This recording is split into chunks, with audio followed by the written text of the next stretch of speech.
Good morning, everyone, and welcome to the 2020 Higher Education Climate Leadership Summit. I am not the one that will be giving the more formal and informative welcome this morning, but I am honored to welcome you all to breakfast and to join this very important conversation centered on social equity. Social equity is central to all of our work within the climate space, including working to understand how diversity, equity, and inclusion factors overlay all other aspects of our work. You cannot have a whole systems discussion about environmental and climate issues without discussing equity, and that is why we are all here this morning. We will hear from two amazing speakers, Kelly Green, a financial advisor and institutional consultant at Greystone Consulting, and Erica Vincent, a Just Energy manager at Partnership for Southern Equity. And we will discuss as a group how, as individuals, institutions, and within the sustainability field, we can make more inclusive work environments that support new models of leadership and the long-term career aspirations of people of color, women, and members of other historically marginalized groups. Over the next hour, we will hear from Erica and Kelly, who will share their work and experience with us all, and we will also be asking you to discuss at your tables some guiding questions that we will have on slides at the front of the room. And at the end of the hour, we will ask you to report back on any high-level questions and learning moments, specifically looking to identify how we're going to be listening and operating differently over the next 2 days based on these conversations. And I encourage you all to carry these themes, main takeaways, and ideas with you throughout the remainder of the summit, and hope that they inform our discussions over the next few days. So thank you all so much for being here, and I will hand it over to Kelly and Erica.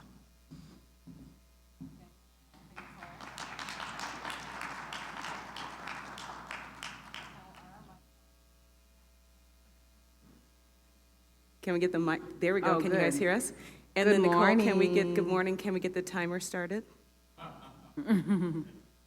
There it is. There we go. Okay. Good morning. Good morning. Good morning, Erica. Hi, Kelly. Good morning. So, welcome, everyone. This is going to be an informative, interactive, and live update discussion. I know you guys didn't come here to actually work, but you're going to work. So It's not a spectator sport. Exactly, not a spectator sport. Erica and I are going to discuss a few things for a little bit as you all settle in, and then we'll move right into the agenda. Yes, absolutely. So good morning. We are going to, as Kelly said, start off kind of chatting about our own career pathways, and then encourage you to talk about journeys and pathways when it comes to thinking about social equity in your own organizations, at campuses, and companies. So Kelly. You want me to start? Yes, I would like you to start. Okay, great. So you'll see me, both of us sitting up. We're under 5'6", and these are chairs for very tall people like George. We don't want to swing our feet. And so we don't actually fit in the chair. So we're sitting up working on our core for an hour. It's going to be great. And I'm going to talk a little bit about women in finance and how the impact of being a woman and a woman of color in finance and investing, how I got to it, which is a very short answer, and what I think about how my perspective is added to the conversation, particularly this one. I think it's important, particularly for the conversation we're in about climate or other very male-dominated, white male-dominated industries who need breakthrough thinking to have different perspectives at the table. And so my motivation for being in this particular work in finance is really about, if not me, who, if not now, when, and I'm confident that having a different perspective that is valued in the organization that I'm in, and I'm very fortunate to be in an organization whose culture allows that, to add value to the table. And so for any of you who have been in the finance world for any particular period of time, you will know that it is not particularly historically diverse, but it's changing. Right. And my presence helps that, and I hope that it inspires others to do so. And great. Erica, what about you? So my story is a little longer. That's all good. But I'll keep it short and brief. So how did I get in this work? So I am a native of Newark, New Jersey. I currently live in Lithonia, Georgia, which for folks that aren't from Georgia or are not familiar with the Atlanta area, it's about 30 minutes east of here. And I graduated from Spelman College in 2010 with a bachelor's in comparative women's studies. However, extracurricularly, I started work, which is an interesting story that I'll skip over. If you want to hear it, I'll tell you later. But I started going to a meeting of students on campus that were working on something on environmental justice that I had never really been familiar with. And so I started going to these meetings and started getting interested in what they were talking about, and was really captivated by it. I felt like it was so powerful, the work that these students were doing. Actually, the organization was chartered on Morehouse's campus, which if you aren't familiar with the AUC, it's right next door, Atlanta University Center. And so anyways, I started going to these student organizational meetings, got really involved in it. A year later, I was a part of the e-board of this student organization called Students Endeavoring for Enlightened Environmental Decisions, very long name. That's a big name. That is a long name, or SEED for short. And just got really passionate about it. Felt like it was really important to the work I was doing, and people often ask me, or to what I was passionate about, and people often ask me, do you feel like you're not really using your degree much? And I really do, because my concentration in women's studies was social activism. And so I really do feel like I use my degree quite a bit in my work, and I've seen over the last, and that was when I started doing this work while I was in college, that was about 12 years ago. And I've seen over the last maybe 3 or 4 years, how those things have lined right up together. And so I did an internship at an organization called Southern Alliance for Clean Energy. My friends and I started an initiative with the Mayor's Youth Program in Atlanta, Georgia. And so we were all working towards this. And the funny thing about that story is most of the people I started doing this work with are not in this work anymore. Right. They're in education, they're in finance, they're in some politics. But it's captivated me, and so since 2008, I've been chugging along, and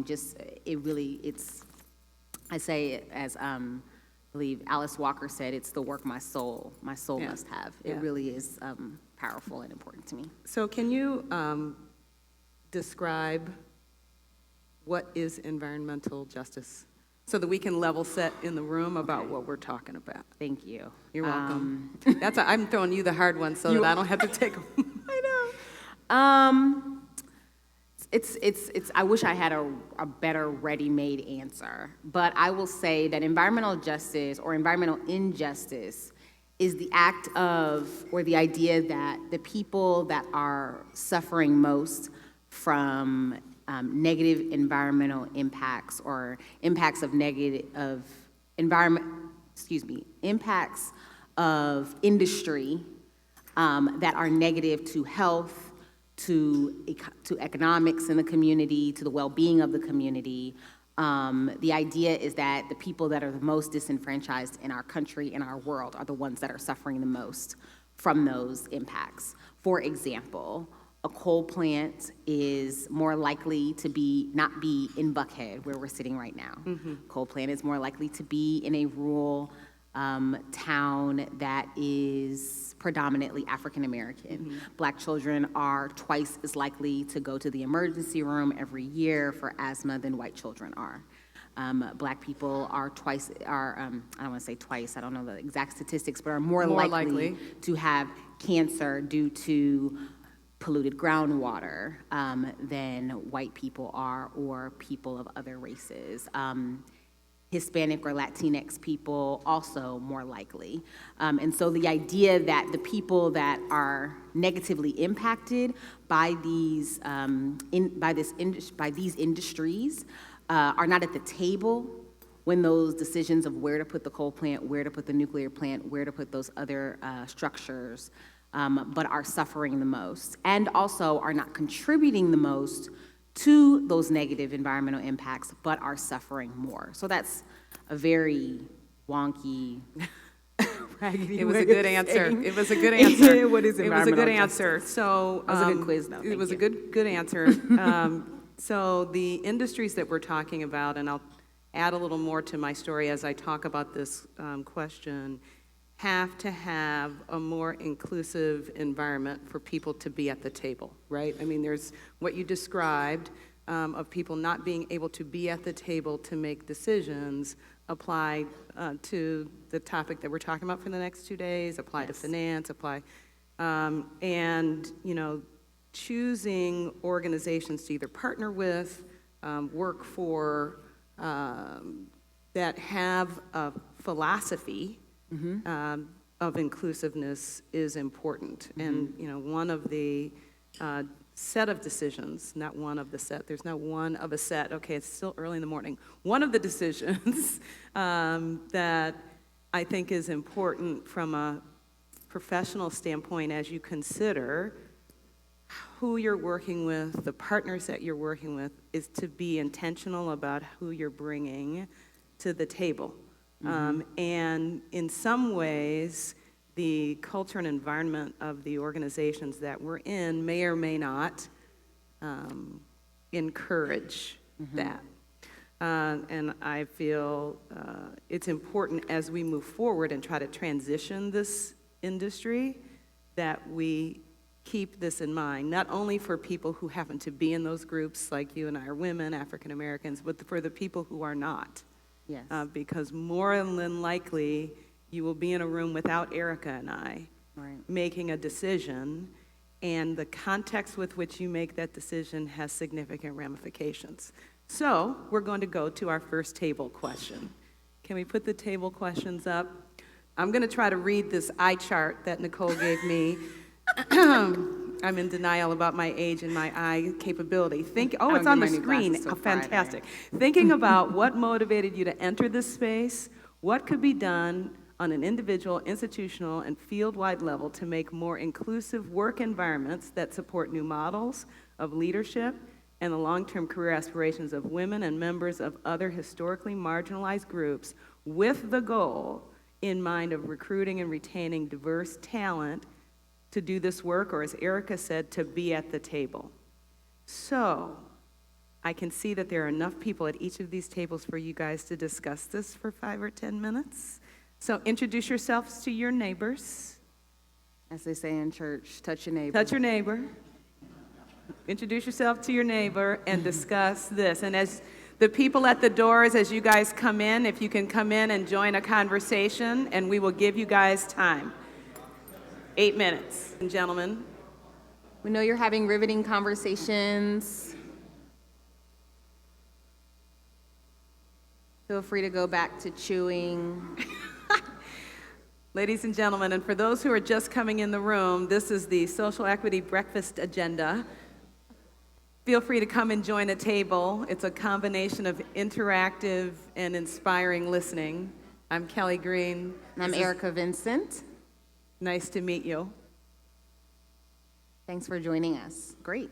Excellent. So keep in mind all of the thoughts that you just had in conversation at your table. Erica and I are going to shift into the next set of discussions and talk about the concept of implicit bias. What is implicit bias, and how does it affect you, Erica, and your work? Yeah, thanks for that. Well, first, Kelly, you explained it beautifully. I'd like you to explain what implicit bias is. What is implicit bias? Yes, okay. As people are joining the room, please join us and sit at a table. This is an interactive and informative conversation, social equity breakfast. Let me try to provide a colloquial view of implicit bias. Implicit bias, to me, are biases that you don't know that you have, but the view lens that you operate from. When I try to describe it, I use 2 examples. A fish that swims in water doesn't know that it's in water.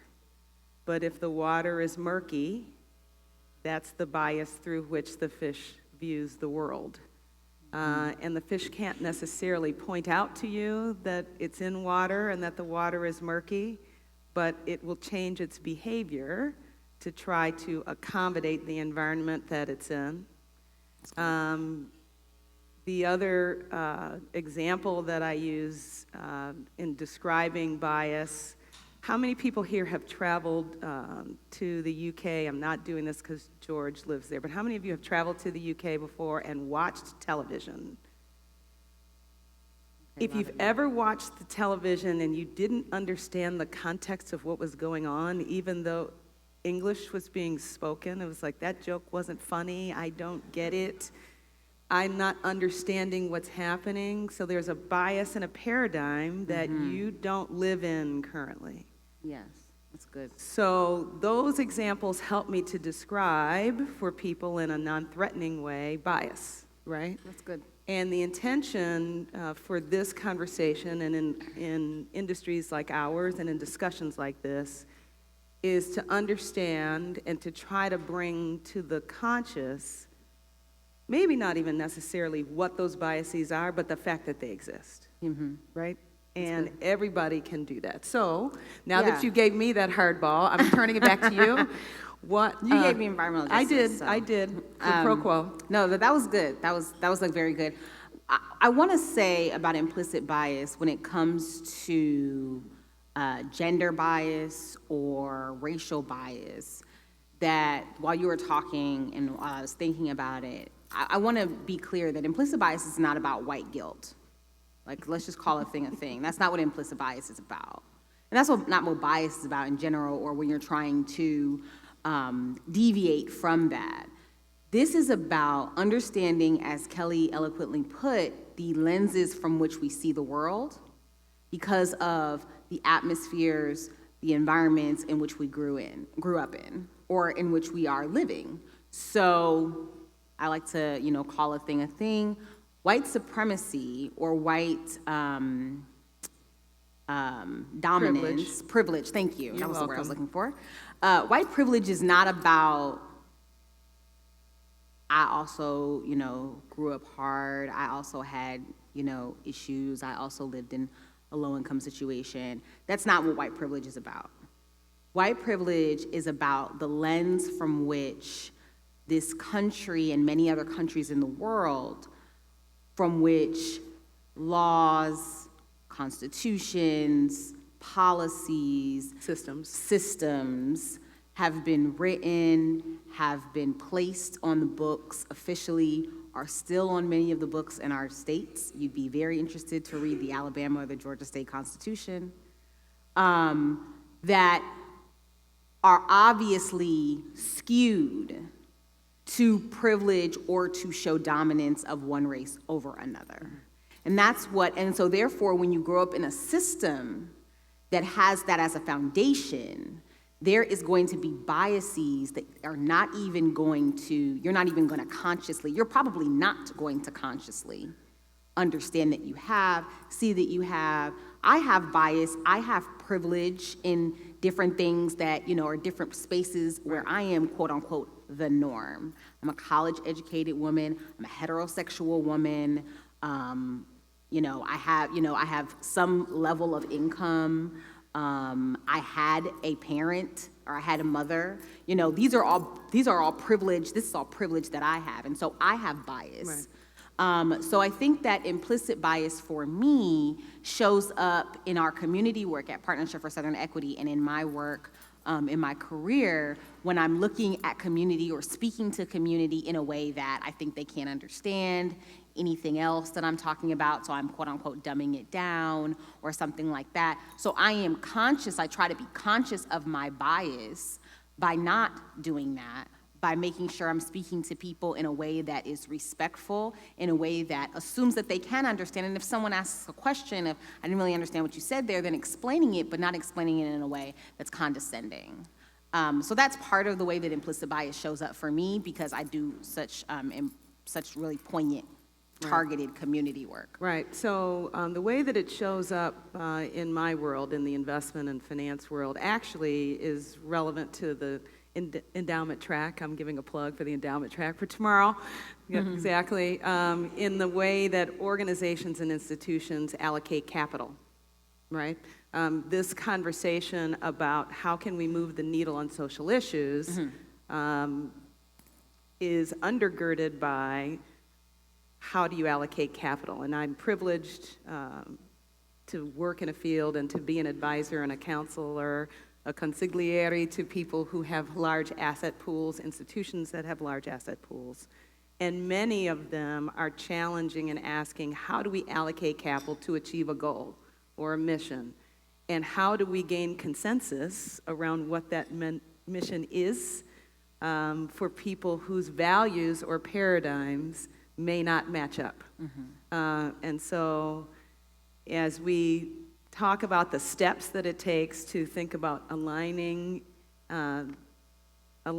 capital towards mission, what I find as I'm observing my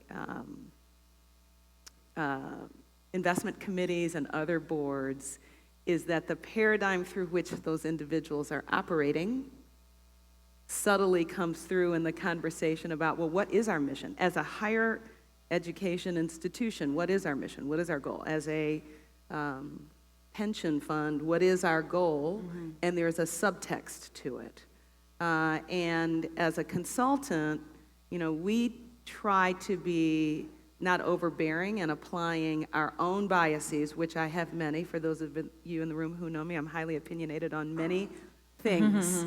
The work for me is to put that in the background and try to facilitate and tease out from my clients what their goals are, and when there are differences, which there are many, in conversations about tactics, to try to understand if there are biases operating and paradigms operating that are shifting the way the conversation is ultimately playing out. So if the committee structure is such that we have people who are coming from very different paradigms and points of view, it is very hard to get to common ground, even when you're not talking about something personal. It shows up in the way people approach capital and capital allocating. It shows up in the asset management community, in the products and services that are actually created in order to achieve certain things, right? Because we're making judgments about what is a just mission or objective.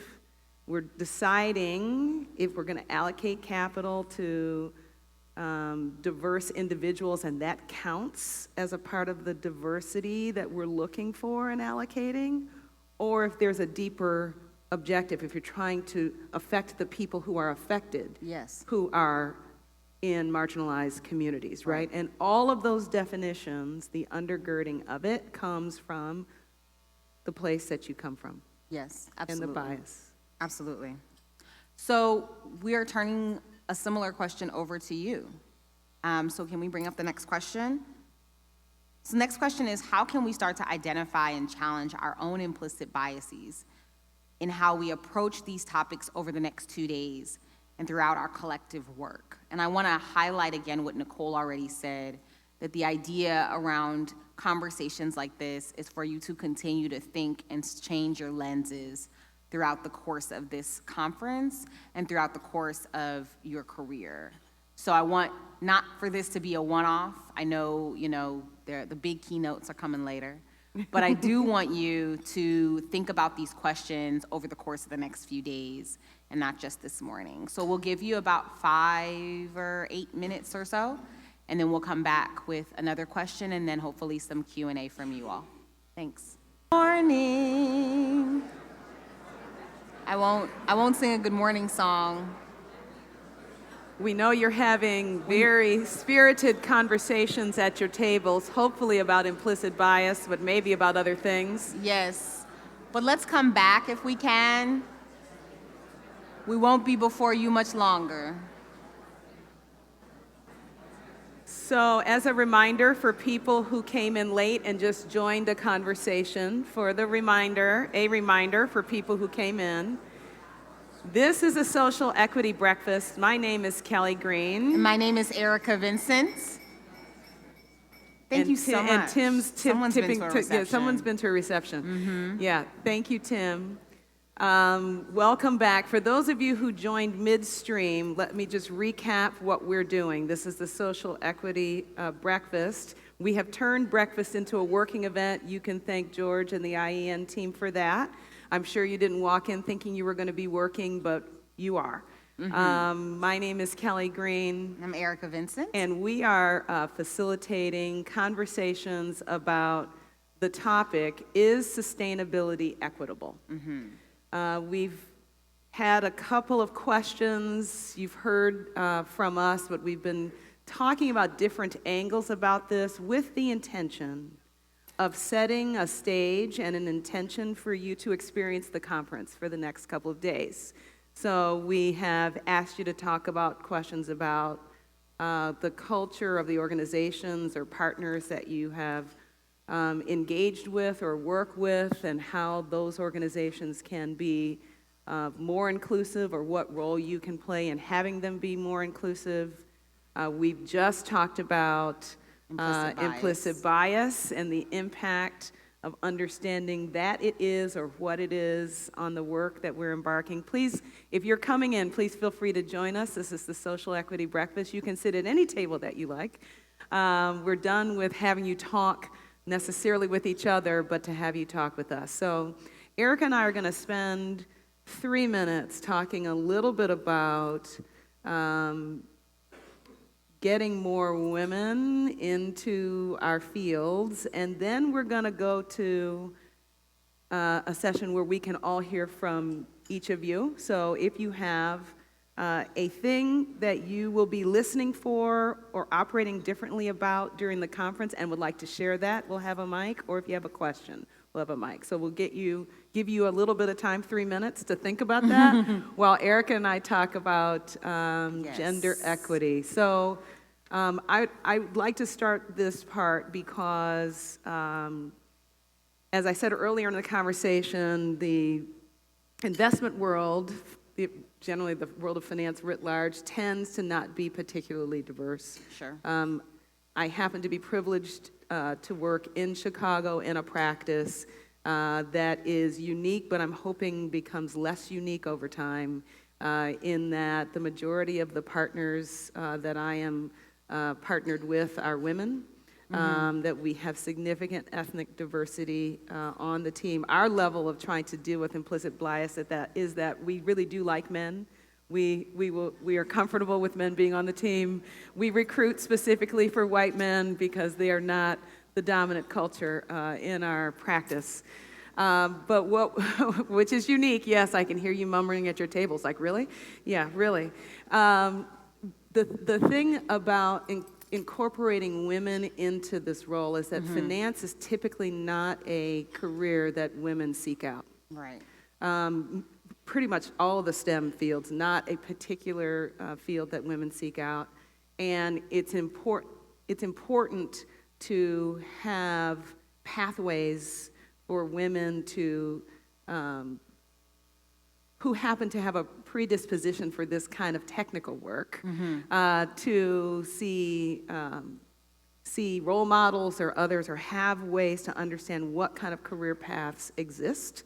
And I think this is also true in the world of sustainability, et cetera, right? There's not a lot of visibility into how you actually get into it if you have a proclivity for it, or what it is initially to even understand. I did not start out in finance. I happen to have technical background and have opinions about a lot of things. So I ended up being a technical consultant in finance. Duh. But for other women who are considering it, a lot of times, particularly to get more people into the field, you have to switch from other sectors. And so that's what I've been motivating and encouraging women to do, because we have pipeline issues that we need to try to close the gap on at all levels. Yes. And experience leaders who are women. I would be encouraging you to think through that you can have a wonderful career affecting capital. And if you have a view that, capital creates change, which I do, having the ability to influence capital can make a significant difference in the world. And honestly, if I'm being honest, from a nonprofit perspective, we are finding more and more that we have to be in conversation about capital. Absolutely. And that, it's Absolutely. lovely to have a kumbaya, we're gonna save the world attitude, but money does move things. I mean, it just Absolutely. does. So I'm glad to be here with you anyways, but I'm glad to be here from two very different fields, but, Right. needing to be more connected anyways. I will say that, first of all, I wake up in the morning, walk into this space. I was born into this world as a Black woman, not as Black first or a woman first, but as a Black woman. And I live in that duality and refuse to choose one or the other. So my answer is coming from a space of being a Black woman. And I will say that many times in the world of environmental organizations, in the world of community organizations, in the world of nonprofits in general, women, especially Black women, are the worker bees. Not necessarily at the helm, not necessarily in CEO positions, not necessarily in executive director positions, but many, many places within the bloodline of the organization. And women also in general, but Black women especially. I am going to give a plug for PSC. You all will be hearing from our esteemed Chief Equity Officer in a little bit, Nathaniel Smith. And Nathaniel always says that the fact that women, and particularly Black women, are leading quite a few of the programs and the operations at PSC is not an accident and was very intentional.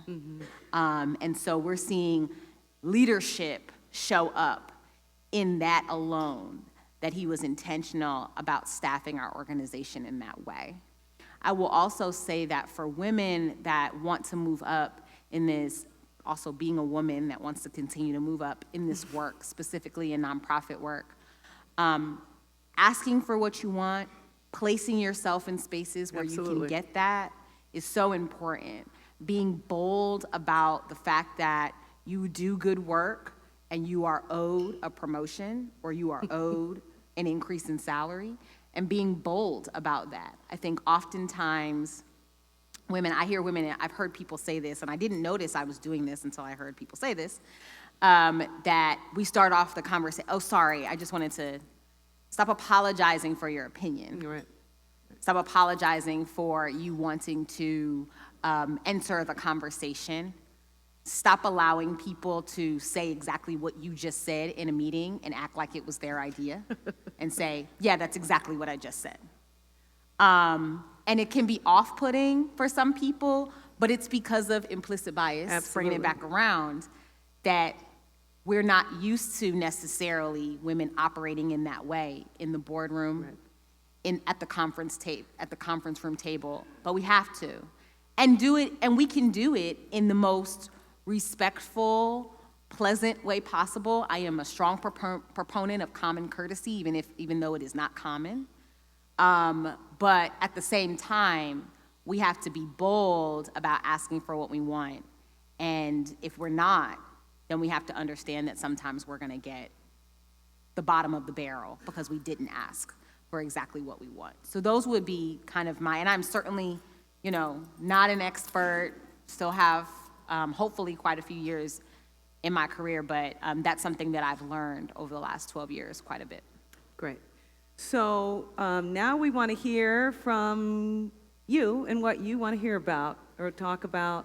So just as a recap, we are asking you to either ask a question that you have, either of us or others, about this topic, or more importantly, share something through your conversations at your table that you think is additive to how we are setting the context for the conference. And those questions are up there. I can read them as a little better. How are we going to be listening and operating differently over the next couple of days based on the conversations you've had? And what high-level questions might you have or learning moments that you'd like to share for the group? We have a mic. Danielle has it, and so I'm going to ask you to raise your hands. There we go, in the back. And please Thank wait you. for Danielle to get to you so we can capture it on Thank you. video. Morning. Good morning. Good morning. Meredith Benton. I work with a firm called Whistle Stop Capital, and we help our clients capture the alpha associated with positive momentum on social issues like this one. I also lecture at San Francisco State, where we have a very diverse student population. And one of the things that I feel like is almost unacceptable for this room is, as educators, you're sending students out into a world where you know this bias is going to hold back their careers. But there isn't an active push to change the workplace that they're heading into. Yeah, Question/comment. Right. yeah. Right. That's It's powerful. a very powerful statement, and I think we can challenge ourselves and challenge higher institutions. I happen to advise challenge institutions, but I'm not in one.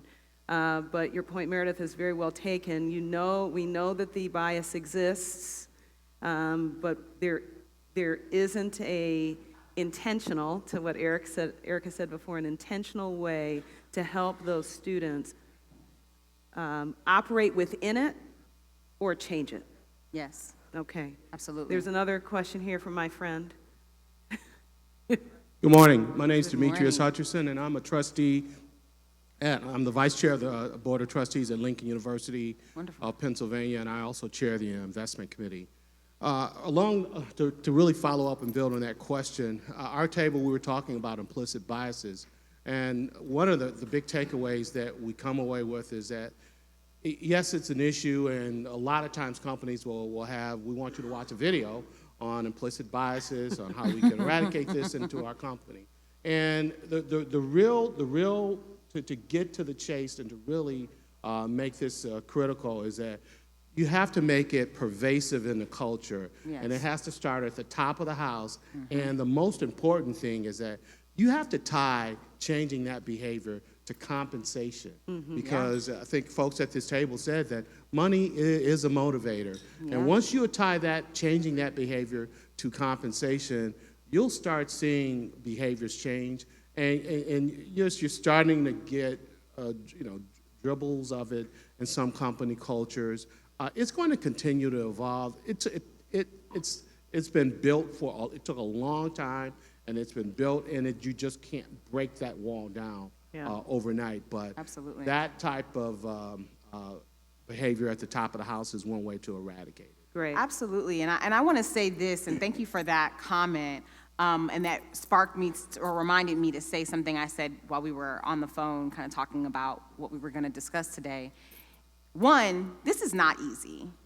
We are not intending, I don't want to trivialize it. We're not intending for this to be an easy conversation for either A, you to have at your tables, or B, you to go back to your companies, to your boards, to your boardrooms to talk about. It's a tough conversation to have, but it's intentional. There's that word again. It's an intentional one that needs to be. And it doesn't need to be a roundabout, maybe I'll try to flow this in there. No, it does need to be more intentional, as this gentleman just said.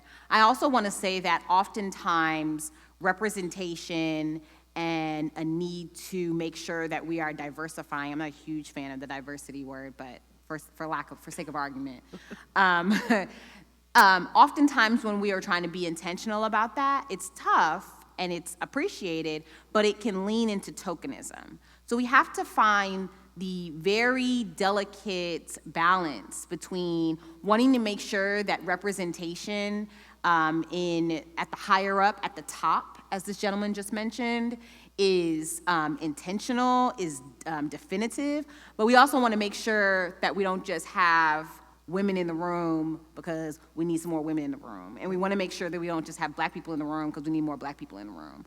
We have to make sure that that doesn't lean into tokenism, and it can be a fine line, especially if the intentionality of this is new to your decision makers and to the decision makers in your company or your organization or your campus. And so continuing to think about that, continuing to read about that, continuing to have those conversations is the only way that we make sure that we don't lean into that harmful practice, because tokenism is harmful. And as the young lady said earlier about Meredith, right, said earlier about we are sending our students into these worlds. I used to do a lot of work with higher ed or campuses. A lot of the folks here that are from higher ed, and especially in Georgia, I'm seeing a lot of my friends that I've worked with. But you're absolutely right. We're sending these students into these places, but when it comes to tokenism and just having them there for the sake of having them there, it's harmful. It's also the best way to harm your retention of those people as well, because they'll leave. Especially, I'm a millennial, especially the millennial generation, the Generation Z, the generation younger than us, they will leave. They're not sticking around. And in a lot of ways, when I have conversations with my mom and my aunt about these same ways that people are operated when they were, working, they kind of just stayed in places because they had to. And in a lot of ways, a lot of us don't, and will just not. And so then you're back at square one. Right. So I just wanted to make sure that I so, brought that up. just to recap, those of you who are at the doors, feel free to come in if you'd like to come in and sit down. This is the ending of the social equity breakfast, and we're transitioning into the first general session. So if you'd like to come in and take a seat, please feel free to do so. I know you have manners and you're waiting until we stop talking, so we appreciate that. We're in the section now where we're asking if there are burning questions or if there's something that you'd like to comment on. If there's a question for us, you can ask it at this time because we've got a mic floating around here somewhere, but I don't see it. There's Danielle. So are there any other questions or comments? Yes, there's a gentleman here. Can you tell us your name? Yes. Hi, my name's Nathan Yondel. I'm at the University of Wisconsin-Madison. Hi, Nathan. Hi, Nathan. Thank you both for this conversation, for your leadership in this space. Thank you. We spoke to the second prompt at our table. We were talking a little bit about how to incorporate these questions into our lives going forward, but also into the next 2 days. Mm-hmm. And one of the things we reflected on was conference design, and the fact that this session was happening at 7:30 in the morning on Monday, when not everyone is going to be here. Plenty of people are still rolling in, understandably. It's early in the morning. But that's an interesting fact, and that it maybe reflects, with all due respect to the difficulties of running a conference and the great job that Second Nature is doing here, the pushing of these questions to the periphery. There were some workshops, pre-conference workshops on this topic, and I believe there's going to be some continuing conversation going forward. I'm sure it'll be there. Right. But it's not integrated at every stage. There's the challenge of tokenism and making sure that it doesn't feel that way. And so I guess the question is, might there be space to make this more central to all conferences of this kind? Right. So, Nathan, thank you for that question. Let me speak to it, and I'm going to encourage George to speak to it when he comes up. I'm a member of the IEN Steering Committee, and this topic is evolving and integrating over time into the conference design. Last year, we had a side breakfast that was on gender equity that was not even in this room. This year, we've moved that breakfast from being a separate conversation into a main conversation in the beginning of the conference with the purpose of trying to set the stage and listening for the rest of the conference. But as a test point, to your point about how integrated should it be in the entire conversation. And the fact that you all are all here listening very intently, and the fact that you asked that question, I'm sure, is not lost on George and the team at IEN and Second Nature, and they will do something about that. So thank you very much for that question. It's very, very important because what we want to make sure is that we are being respectful of the content and the topic and its design, and also dealing with how you deal with it from a sequence perspective for the rest of the conference. If we put it at the end, it would have been a problem. If we put it, somewhere else, so all of those things are material. And with that, I think challenging ourselves about how we think about whether it's important and what signal you send or don't send in the way that you structure this is critical. And you've brought that to the forefront, Nathan, and I appreciate it. Yes, I was thinking it, so I'm glad you said it. Okay. So want to welcome everybody else into the conversation. We are 2 minutes away from transitioning, so I'm cueing to everyone. We're going to get out of your way, but I want to thank you for participating in this. I want to thank you for being here and being so present. Yes. And want to thank you for authentically understanding the importance of this in the context of a very, very difficult topic that we're trying to address, with many, many challenges in trying to move the needle, this being but one. Yes. And I want to express my thanks to the organizers, particularly to Nicole, Yay, for Nicole. Yes, for doing yeoman's work, and Danielle, and most importantly to my partner in crime here, Erica, who is a professional writ large, as you can tell. It's an honor to be on a stage with you, my friend, and I Same. look forward to doing it again. Same, Kelly. And I want to just say before we shuffle off and give, In the sunset. in the sunset. I want to reiterate for the folks that weren't in the room when we said it in the beginning and when Nicole brought it up in her introduction, that this is not, Nathan said it, I said I was thinking it, but this is not a one-off conversation. And the reason behind putting it where we're putting it at this time, or one of the reasons I should say, is because we want to set the stage for the conference. We want to change your lens, or have you change your lens that you're moving through this, this topic and moving through the conference with. And so remembering these social equity conversations, remembering these equity conversations, remembering these justice conversations is hopefully going to set the stage for you for the rest of the conference, even in sessions that you don't think relate to this. They probably do. Newsflash, they probably do. They probably do. So think about that in your conversations over the next couple of days. And I want to reiterate Kelly's thanking you, thanking Nicole, thanking Second Nature and IEN, and thanking you, friend. My friend. Okay. Thank you all so much. Thank you. Thank you.